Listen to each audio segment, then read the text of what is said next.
Jirtu nagaa keessanii kun Oromtitti kitchenidha. Gara Oromtitti kitchenii bakka nagaadhaan dhuftanii har'a kan hin qabadhee dhiyaadhe keekii waan itti miidhessan kan ittiin hojjetamu fondaantii kan jedhamu jechuudha. Irra keessa keekii kan ittiin hojjetamu baay'ee sasalphaa fi baay'ee hojjechuudhaafis namatti tolu gaafa hojjetame boos kan nama salphatu ittiin miidhessuudhaaf isa ta'een hojjedha. Wanti nu barbaachisu baay'ee waan xinnoodha. Marshmallowdha. Ijoolleen nyaachuu jaallattu. Sukkaara daakuudhaa fi bishaan xinnoodha.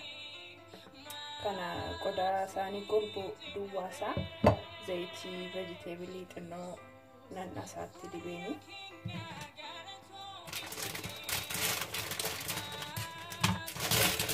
Marshmallow kana itti naqee microwave keessa daqiiqaa sekendii 30 tursa. Bishaanii fi kana walitti naqee jechuudha. Kana kan godheeni tursee baasee fidee kan taasisu. Sekendii 30 ture. Saboddeen baasee amma ni laafutti akkasuma godha.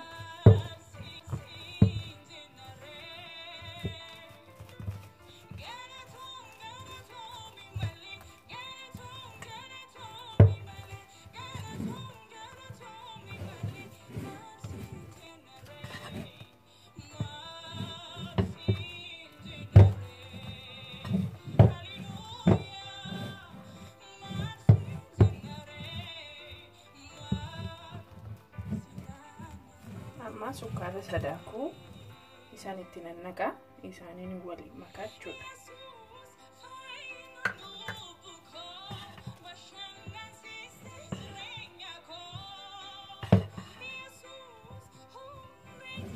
As godheen amma inni wal qabatutti kanumaan inni naannessee sukkaara sadaakuu naqee waliin makaa.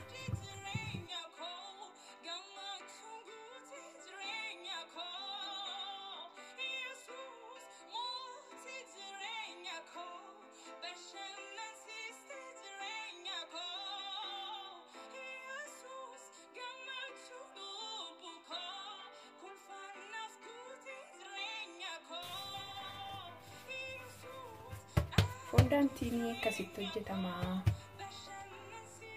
Waan hordofaniif baay'ee galatoomaa. Nagaa.